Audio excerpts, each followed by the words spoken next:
Hello there. Find a nice, comfortable spot and just breathe. You don't have to do anything else right now. Just be here. Tonight, we're going to think about something a little dark, but in a good way, I promise. Like the darkness of a cozy room right before you fall asleep. We're going to talk about a famous idea from a man with a very famous mustache, Friedrich Nietzsche. He once said something that sounds a little bit like it's from a scary movie.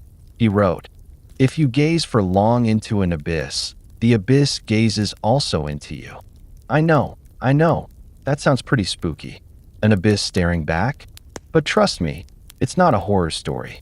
It's actually a really gentle thought about understanding ourselves a little bit better. It's an idea that encourages self-reflection into the darker parts of your character, which can lead to personal growth. So get comfortable, close your eyes if you want to, and let's think about this together. There's nothing to be afraid of.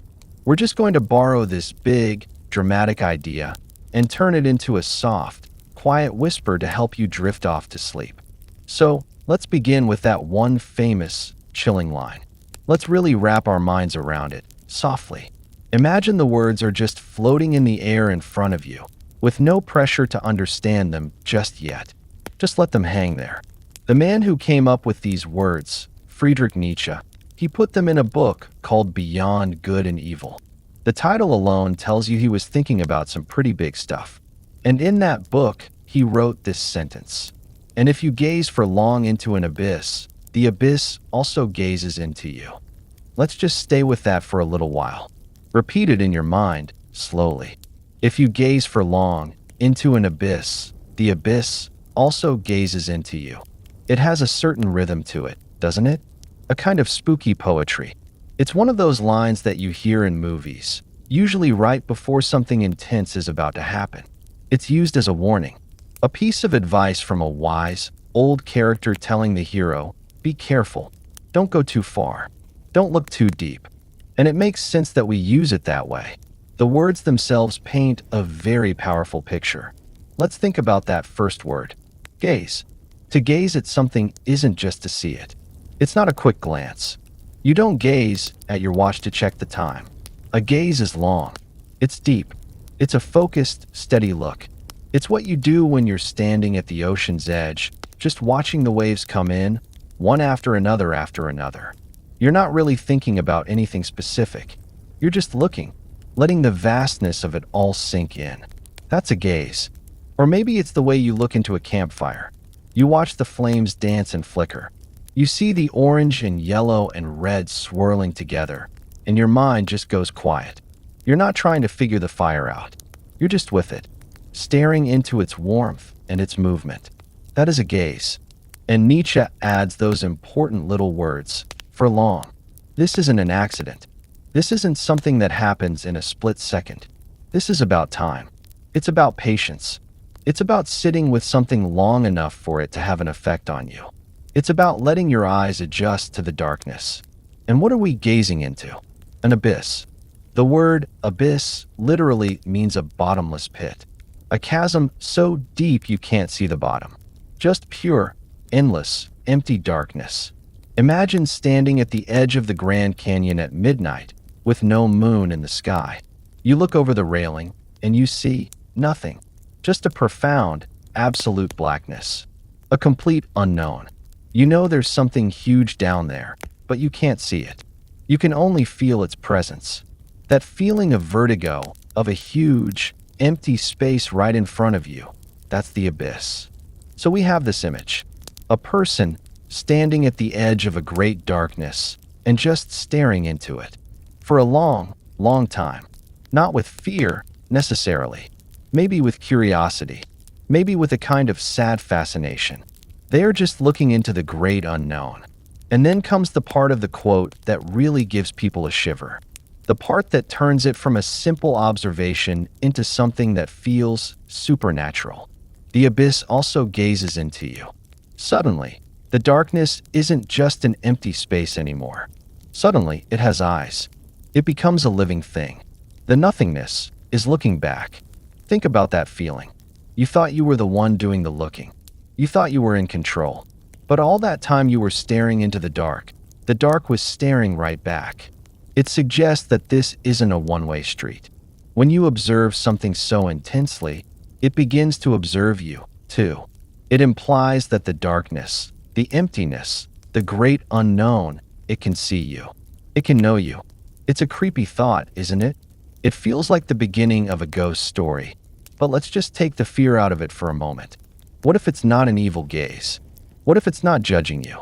What if Nietzsche just meant that when you spend a lot of time thinking about something, that thing becomes a part of you? When you focus all of your energy on the darkness, on the sad parts of life, on the confusion and the emptiness, you start to see it everywhere. It's not that an evil spirit is looking at you. It's that your own eyes have adjusted so much to the dark that the darkness feels like it's a part of you now. It's a reflection. The abyss is just showing you what you've been looking for. This famous scary quote, maybe it isn't a monster story. Maybe it's just a very poetic way of saying, be careful what you focus on. Because what you focus on focuses on you back. It changes you. It shapes how you see the world. So as you lie here, getting ready for sleep, just hold that image in your mind. Not as a scary warning, but as a gentle thought. You, standing at the edge of a great, quiet darkness. And as you look into it, it peacefully looks back. And in that shared gaze, there is a strange kind of understanding. We're not going to run from it. We're just going to acknowledge it. And in our next chapter, we'll talk a little more about what this abyss really is. In our last chapter, we imagined that famous quote. We pictured ourselves standing at the edge of a great, dark, empty space. We felt that little shiver that comes from imagining that big, dark nothingness looking back at us. But now, let's ask the real question, the simple question. What is this abyss? Is it a real place? Is it a monster under the bed? No, of course not. Nietzsche was a philosopher, and philosophers love to use big words to talk about big feelings. The abyss is just a word he chose for something that we all experience, something we all feel inside of us from time to time. It's not one single thing. It's actually two things, kind of wrapped up together. There's an abyss that's outside of us, and there's an abyss that's inside of us. Let's talk about the outside one first. Imagine you are in a tiny little boat in the middle of a huge, dark ocean. It's night. There are no other boats around. All you can see is the dark water, and all you can hear is the sound of the gentle waves. You look down into the water, and it's black. You have no idea how deep it is. It could be a mile deep or 10 miles deep. You don't know what's swimming down there in the dark. You just know that you are very, very small, and the ocean is very, very big. And you don't have a map. That feeling of being a tiny speck in a huge, mysterious, and powerful world, that's one part of the abyss.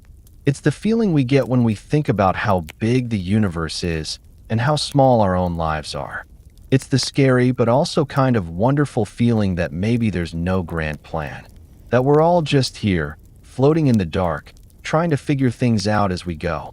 The abyss is the universe's big, silent shrug. It's the deep, quiet truth that life doesn't come with an instruction manual. But the second abyss, and this is the one Nietzsche was really interested in, is not out there in the world. It's inside of you. It's inside of me. It's inside of everyone. Imagine your mind is a big house. It has lots of rooms. There's the living room where you have your happy, everyday thoughts. There's a kitchen where you make your plans. But maybe, way down in the basement or up in the attic, there is a room that you keep locked. A room you don't like to go into. Because that's where you put all the stuff you don't want to look at. The feelings that are messy and uncomfortable. That's the inner abyss.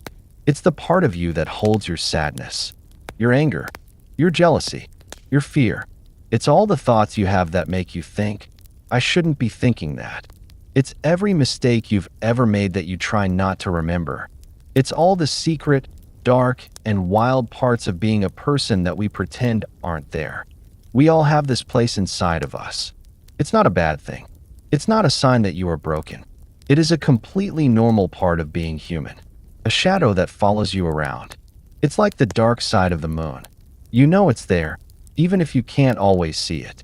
Most of the time, We spend our lives trying very hard to ignore this inner abyss. We keep that door locked. We blast the radio so we can't hear the strange noises coming from the basement. We stay busy. We watch movies. We scroll on our phones. We do anything and everything to avoid standing still for a moment and looking at that darkness inside. We are afraid of what we might find. We are afraid that if we look too long at our own sadness, we will become sad. If we look too long at our own anger, we will become angry. So when Nietzsche talks about gazing into the abyss, he's talking about both of these things at once. He's talking about being brave enough to face the big, scary questions about the world. But more than that, he's talking about being brave enough to face the big, scary questions about yourself. He's talking about turning down the radio, walking over to that locked door in your mind, and just quietly putting your hand on the doorknob. The abyss is the deep, dark, and unknown part of life, and the deep, dark, and unknown part of you. And the whole idea isn't to run away from it or to fight it. The idea is to just gaze into it, to just look. And in our next chapter, we'll talk about what you might see when you finally decide to peek inside. So, at the end of our last chapter, we were standing at a door. The door to that quiet, dusty, forgotten room inside of us, the abyss. We haven't opened it yet. We've just acknowledged that it's there. And now, let's go back to that full quote from Nietzsche for a moment. I only gave you the second half before, the part about the abyss. But there's a first part, and it's just as important. The full quote goes like this: "Whoever fights monsters should see to it that in the process he does not become a monster. And if you gaze for long into an abyss, the abyss also gazes into you." Let's think about that first sentence. Whoever fights monsters should see to it that he does not become a monster. We all think we know what a monster is. It's the bad guy in the story. It's the villain. In our own lives, the monsters are the things we hate, the things we think are wrong with the world. Maybe it's a person at work who is cruel. Maybe it's an idea on the news that makes you feel sick. Maybe it's just the injustice you see in the world. And we want to fight these monsters, don't we? It feels like the right thing to do. It feels good and heroic to stand up and say, "That is wrong, and I am against it." We draw a line in the sand. On this side, there is me, and I am good. And on that side, over there, is the monster, and it is evil. We feel strong when we do this. We feel certain. But Nietzsche is giving us a gentle warning here. He's like a kind friend putting a hand on our shoulder and whispering, "Just be careful," because fighting is a very intense thing. To fight something, you have to get close to it. You have to learn its moves. You have to think about it all the time. You have to understand it. If you want to fight a dragon, you have to spend your days thinking about dragons. You learn how they breathe fire, how strong their scales are, where they live, what they eat. Your mind becomes filled with dragons. And Nietzsche's warning is that if you spend all your time thinking about monsters, if you pour all of your energy into anger and hatred for that monster, a little bit of that monster starts to rub off on you. Have you ever been in an argument with someone, maybe online, maybe in person, and this person is being really mean, really unfair, and you tell yourself, "I am not going to sink to their level." But then, after a few minutes, you find yourself getting just as angry, just as mean, just as loud as they are. You start using their own nasty tricks against them. And later, when it's all over, you feel kind of sick. Because for a moment there, you weren't the hero anymore. You had become the very thing you were fighting against. You had become a little bit of a monster too. That is exactly what Nietzsche is talking about. It's like wrestling with something that's covered in mud. You might win the match, but you're still going to walk away covered in mud. There's no way to touch it without getting dirty.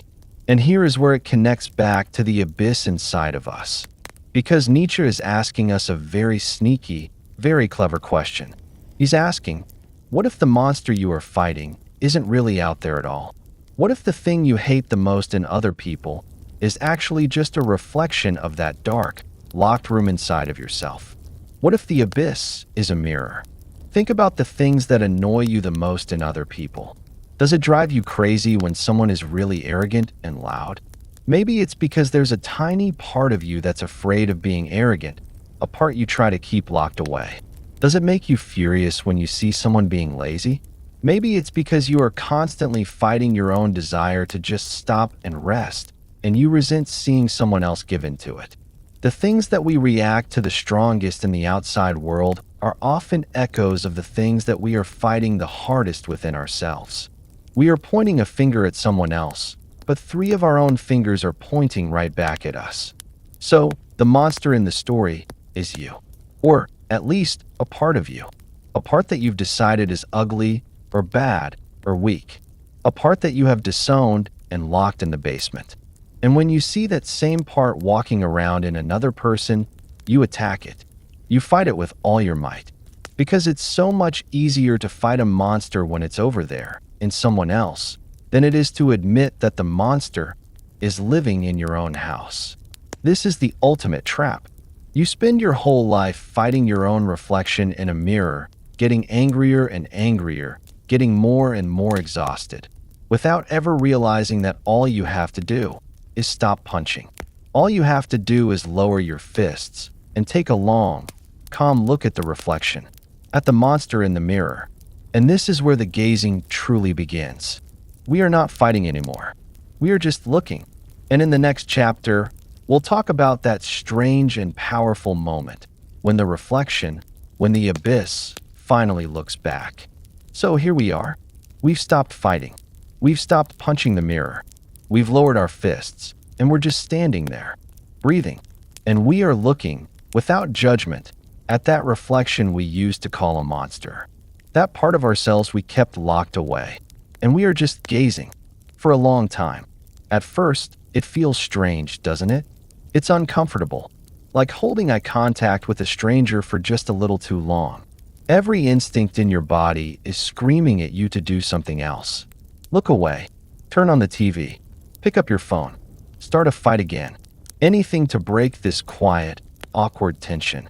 Because in this silence, you are face to face with the very things you've spent your whole life running from.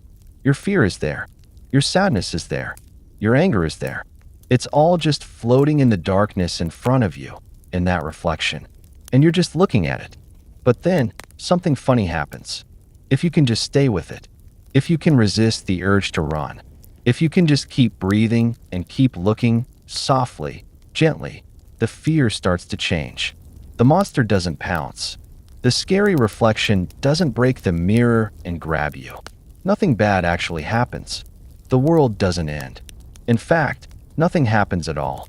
There is only the silence, and your gaze, and the darkness. And slowly, very slowly, your shoulders might relax a little bit. Your breathing might get a little deeper. The panic begins to fade, and it's replaced by something else. A kind of curiosity. And this is the moment. This is when the abyss gazes back at you. Now, this is not a literal thing. There are no spooky eyeballs that suddenly appear in the dark. It's a feeling. It's a shift inside of you. It's the moment you realize that the thing you are looking at is not a dead, empty void. It is a part of you, and it is alive. The gaze that comes back at you is a feeling of recognition. It's as if that locked away part of you, that sadness you've ignored for 10 years, that anger you've been swallowing your whole life, suddenly realizes that you are finally seeing it. It's the moment that the thing you were objectifying, the thing you called it, or the monster, suddenly connects with you. It looks back and says, "Oh, you're still here. You didn't run away this time." Imagine you find a little stray cat in your backyard. It's scared and hungry. If you run towards it and try to grab it, it will hiss and scratch and run away. It sees you as a monster, a threat. But what if you just sit down on the grass, a little ways away? You don't move. You don't try to catch it. You just sit there, quietly, and you watch it. You gaze at it. For a long, long time. At first, the cat will be afraid. But eventually, it will notice that you are not a threat. And it will stop being scared, and it will become curious. And it will turn its head, and it will look right at you. It will meet your gaze. In that moment, a connection is made. No words are spoken, But something has changed. The cat is gazing back. This is what happens inside of you. That scared, angry, sad part of you that you treated like a stray cat. It finally stops seeing you as a threat. Because you stopped trying to chase it away. You just sat with it. And so it looks back. And in its gaze, there is no hate. There is no evil. There is usually just information. The anger you've been hiding might look back at you, and you might suddenly realize, oh, that's not a monster. That's my energy. That's the part of me that wants to protect myself. The sadness you've been ignoring might look back at you, and you might feel, oh, that's not a weakness. That's the part of me that shows how deeply I can care about things. The gaze from the abyss is a moment of self-revelation. It's the first step in making peace.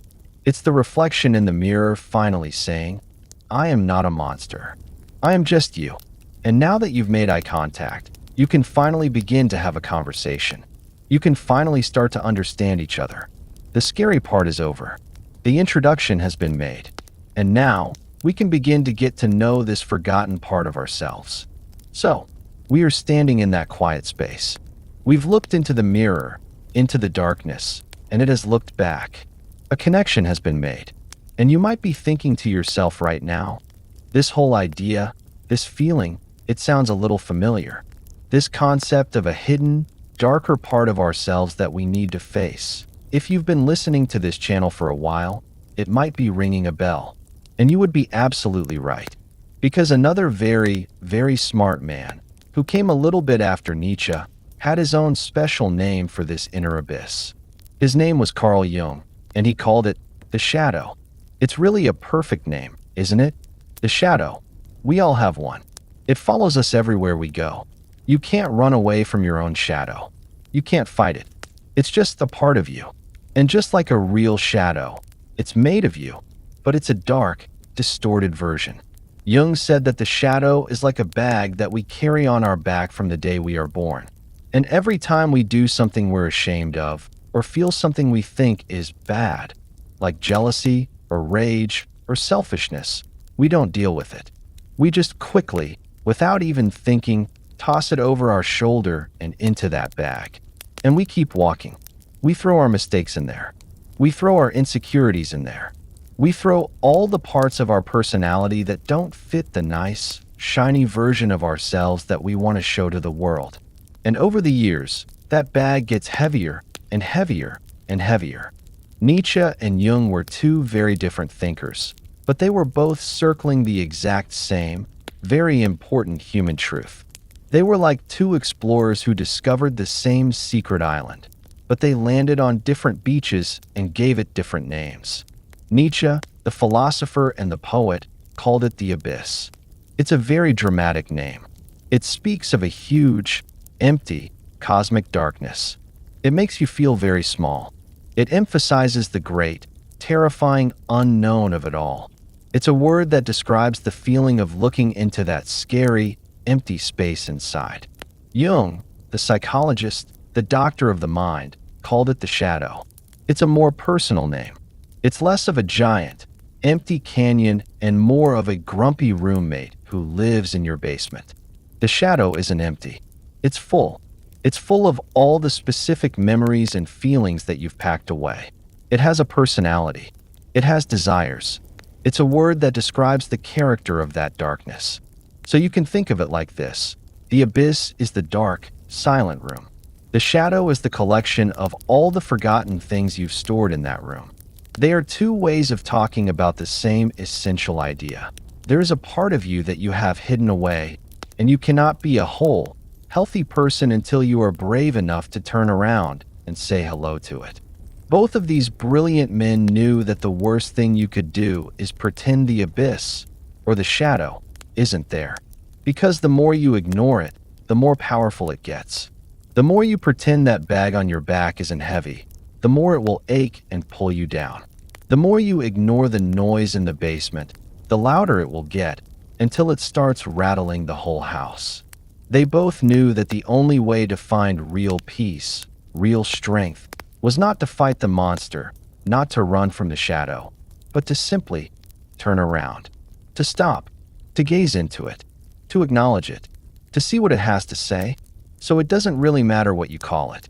The abyss, the shadow, the dark side, the monster in the mirror, it's all the same. It's your other half. And we have just said hello. We've made that first, gentle contact. And now that we have, a very practical, very human question comes to mind. Okay, I've looked. It's dark in there. I don't really like what I see. So, can I just look away now?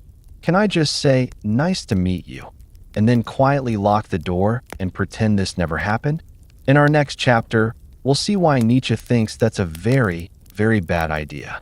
It's a tempting thought, isn't it? A perfectly reasonable one. You've been brave. You've walked up to the scary door. You've opened it a crack. You have gazed into the abyss, and you felt it gaze back. You've said a quick hello to your shadow, and a part of you is now saying, okay, that's enough. I did it. Can I go back to the living room now? It feels like you've touched a hot stove, and the natural reaction is to pull your hand back as fast as you can. It's a survival instinct. We are wired to move away from things that are uncomfortable or painful. So the idea of just quietly closing that door, locking it, and throwing away the key, it sounds like the safest, smartest thing to do. But Nietzsche, in his own dramatic way, would tell you that looking away is the most dangerous thing you could possibly do. Because ignoring the abyss doesn't make it go away. It just makes it angry. It's like trying to hold a big, inflatable beach ball underwater.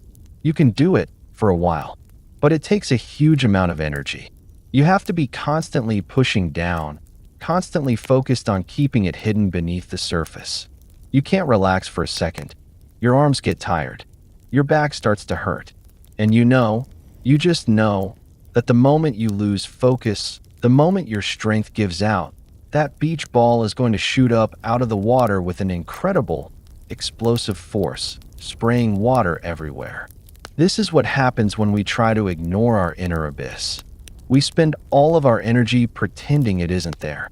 We keep ourselves busy, we distract ourselves, we build a life on the surface and try not to think about what's being held down underneath.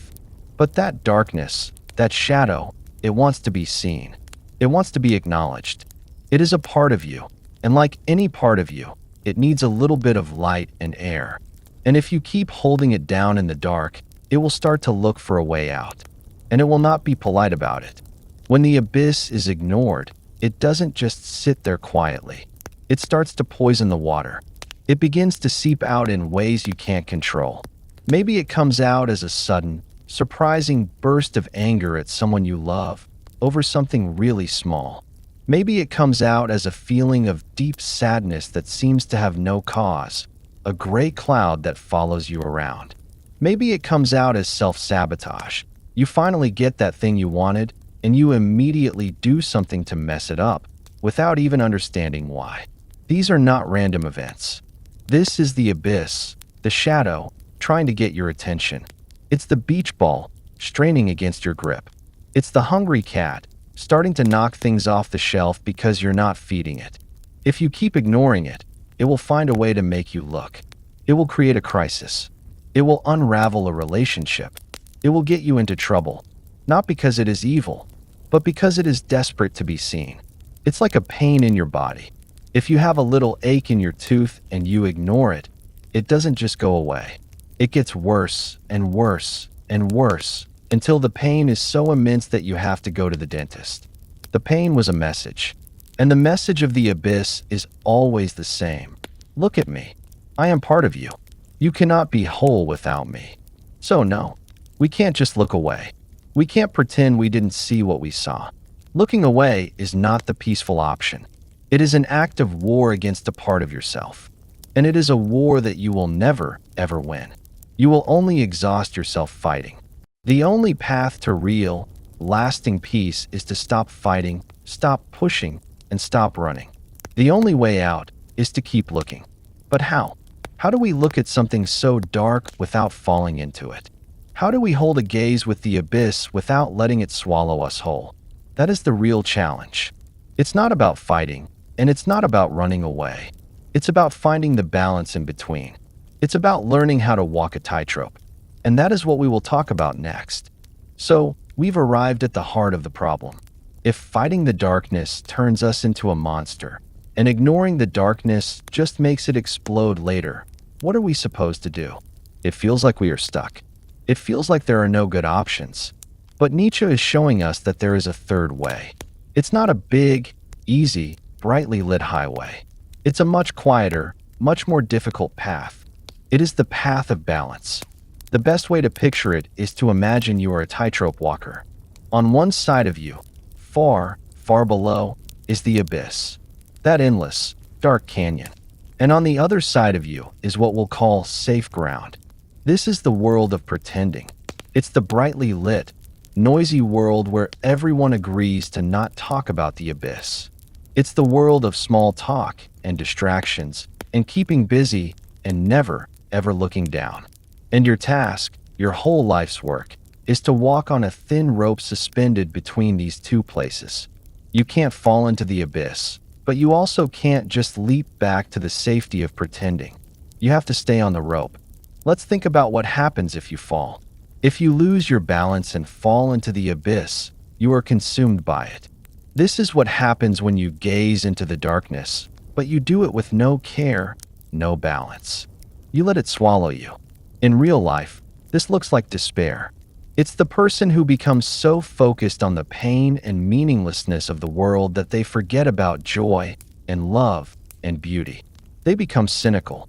They believe that everything is pointless, that everyone is selfish, and that nothing will ever get better. They didn't just look at the monster in the mirror, they merged with it. They gave up the fight and let the darkness win completely. They fell off the rope. But what about the other side? Jumping back to the safe ground of denial seems like a much better option, doesn't it? It's comfortable there, but it's not real. Living there means you have to spend all your time and energy pretending. You have to ignore that huge, gaping canyon that you know is right there. You have to numb yourself. You live a life that might be happy on the surface, but there is a deep, quiet feeling that something is missing. It's a life without depth. A life where you are never truly honest with yourself or with anyone else. It's safe, but it's a cage. It's a life spent holding that beach ball under the water, and you can never truly rest. It's not falling, it's quitting. So how do you walk the rope? You do it very, very carefully, one step at a time. And you do it by learning the art of observation without judgment. You are on the rope. You look down into the abyss. You see the darkness. You see the sadness. You see the fear. And you say to it, I see you. You are there. And that's it. You don't jump in. You don't try to fight it. You don't run away. You just acknowledge it. And then you bring your attention back to the rope, back to your breathing, back to the feeling of your feet, one in front of the other. Walking the tightrope is the practice of feeling your feelings without letting them become your entire identity. You can feel a wave of sadness wash over you. You can look at it and say, this is sadness. I feel it in my chest. You can honor it, but you don't say, I am a sad person. You say, I am a person who is currently feeling sadness. You are the tightrope walker. The sadness is just the abyss below you. You can look at it, you can be aware of it, but you are not it. You are the one who is walking. It requires a gentle, constant awareness. You will wobble. Everybody wobbles. Sometimes you will lean too far over the abyss, and you'll feel yourself getting pulled into despair. And you have to gently, kindly, pull yourself back to the center. Sometimes you will get scared and want to leap back to the safe ground of distraction and denial. And you have to gently, kindly, remind yourself to stay on the path. It is not a state of perfection. It is a constant, quiet act of balancing. It is the art of being honest about the darkness without being consumed by it. It's a difficult skill, and it takes practice. So why would anyone choose to do this? Why not just stay on the safe ground? Because, as we'll find out in our next chapter, the view from the tightrope is the only place where you can truly see the stars. So we're on this thin rope, walking this impossibly narrow path. Below us is the abyss of despair, and over there is the flat, boring land of pretending. And it takes so much focus to stay on the rope. It takes courage. It takes a quiet kind of strength. And the question that just hangs in the air is why? Why should we choose this difficult, wobbly path? Why not just live in the safe, bright world and do our best to forget that the abyss even exists? It's a fair question. It's the most logical question in the world. And the answer is one of the most beautiful and hopeful ideas that Nietzsche ever gave us. The answer is this: because the darkness is the only thing that lets you see the light. You cannot see the stars without the night. Let's just think about that simple, obvious truth for a long moment. During the day, the sky is full of light. The sun is so bright and powerful that it washes everything else out. And we know, logically, that the stars are still there. The moon is still there. They didn't go anywhere. They are still hanging in the vastness of space. But we can't see a single one. They are completely invisible to us, lost in the glare. The brightness, in its own way, is a kind of blindness. But then, slowly, the sun begins to set, and the world gets darker and quieter. And in that darkness, one by one, the stars begin to appear. First a few faint ones, then more and more, until the whole sky is filled with a glittering, beautiful display that was completely hidden from us just a few hours before. The darkness did not create the stars, but it revealed them. The life of pure denial, the life on the safe ground, where you never look at the abyss, is like a life lived in a world where it is always daytime. A life of perpetual, boring brightness. It's not a bad life, necessarily. It's just flat. The sun is always out, so you're never cold, but you also never get to appreciate the feeling of a warm blanket on a chilly night. There's always noise and distraction, so you're never truly alone with your thoughts, but you also never get to experience deep, healing silence. You avoid the great sorrows of life, but in doing so, you also miss out on the great joys.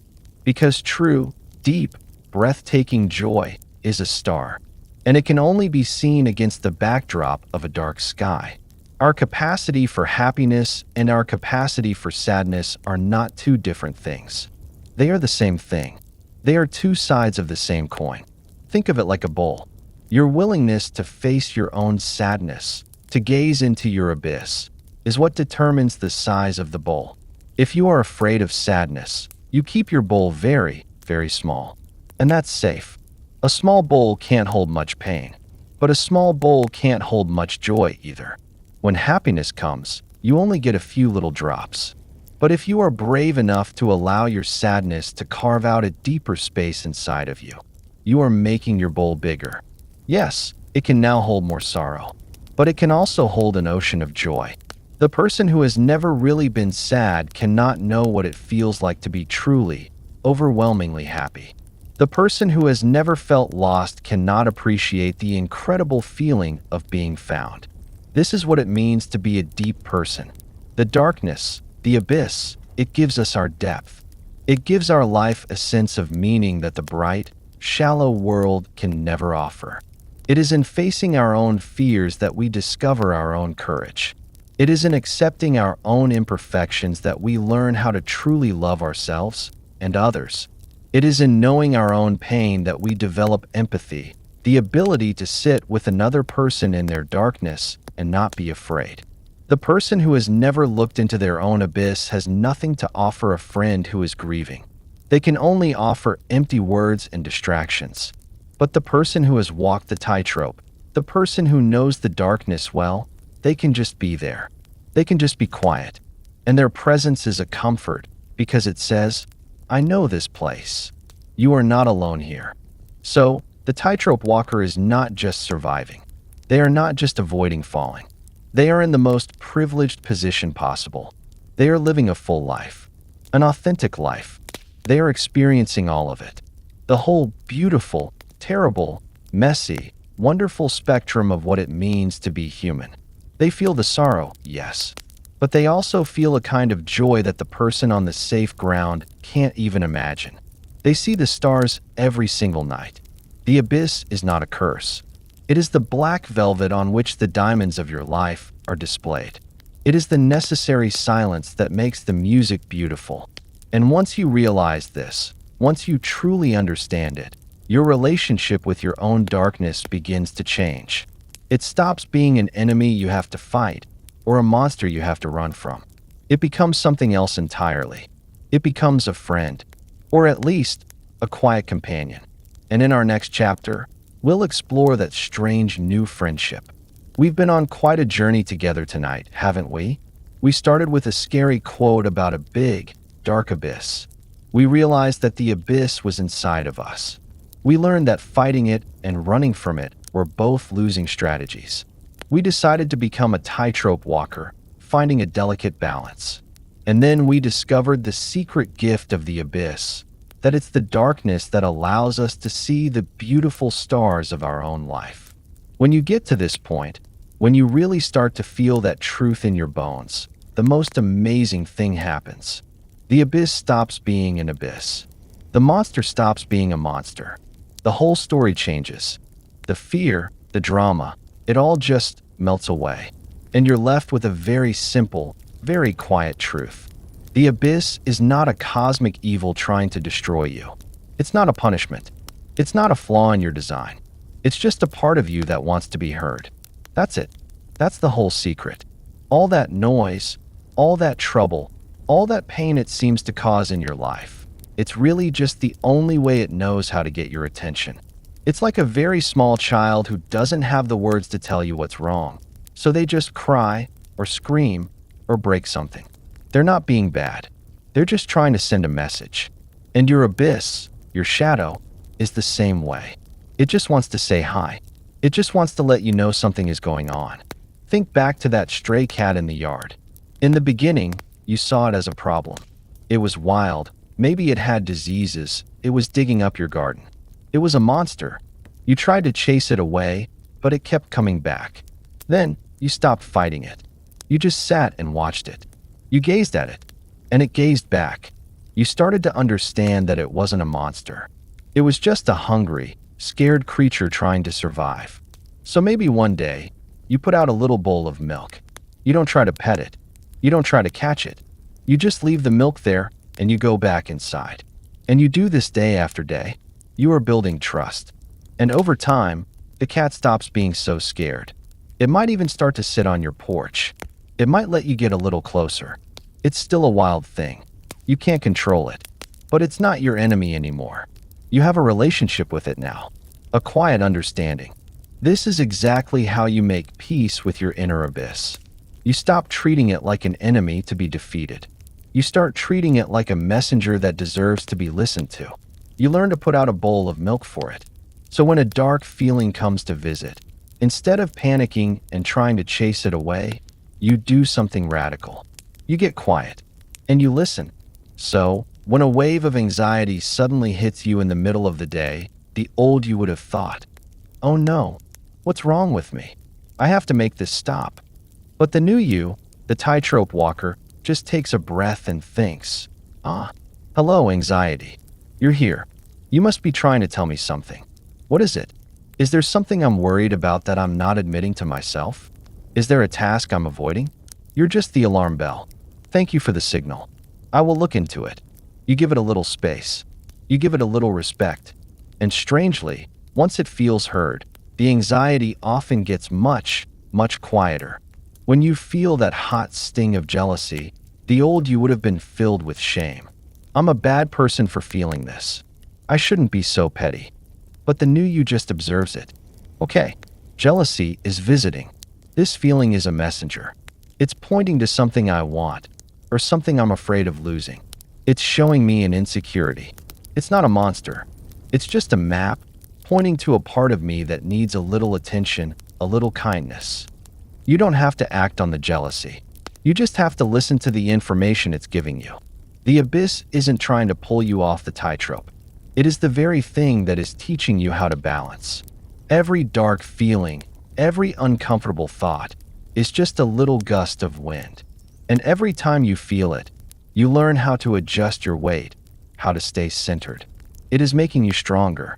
It is making you a better walker. The abyss, the thing you thought was your greatest weakness, actually becomes your greatest teacher. You can't have the one without the other. And when you finally understand this, truly, you don't have to be afraid of the dark room in your own house anymore. You can leave the door unlocked, because you know that whatever is in there isn't a monster. It's just a part of you, looking for a little bit of understanding. And now that you know how to listen, you can finally, truly, be at peace with the whole house.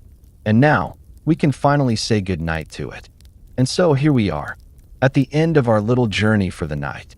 We started at the edge of something that felt so big and so scary. We stood at the edge of a great, dark canyon and listened to a spooky quote about it staring back at us. And now, after all our thinking, after all our wandering, the abyss doesn't seem so scary anymore, does it? The house of your mind, which once had a scary, locked basement, now just feels like a house. The door to the basement is unlocked. Maybe it's even a little bit open. And there's no monster down there. There never was. There's just a quiet, dusty part of you, sitting in a chair, happy to finally be noticed. The house is no longer at war with itself. The house is finally quiet. The house is finally whole. You can feel that, can't you? A sense of peace. The fighting is over. The running is over. The struggle to hold that beach ball under the water, you can just let it go. And it doesn't shoot up into the air and cause a disaster. It just bobs there, peacefully, on the surface of the water. It's a part of the scenery now. It belongs there. You have made room for all the parts of yourself. The happy parts and the sad parts. The brave parts and the scared parts. They are all just sitting together now, in the quiet living room of your mind, getting ready for bed. There is no good or bad. There is no right or wrong. There is just you, all of you, and all of you is welcome. The tightrope walker, the brave part of you that spent the day so carefully balancing. Their work is done for today. They can climb down from the rope now. They can lay their head down on a soft pillow. They don't have to be strong anymore. They don't have to be vigilant. They can just rest. And as they lie there, they can look up and see the sky that they've come to know so well. Not the boring, bright sky of daytime, but the deep, dark, beautiful sky of the night, filled with stars. And each star is a memory of a joy you felt, a moment of love you shared, a time you laughed. And you can see them so clearly now, precisely because you are not afraid of the darkness that surrounds them.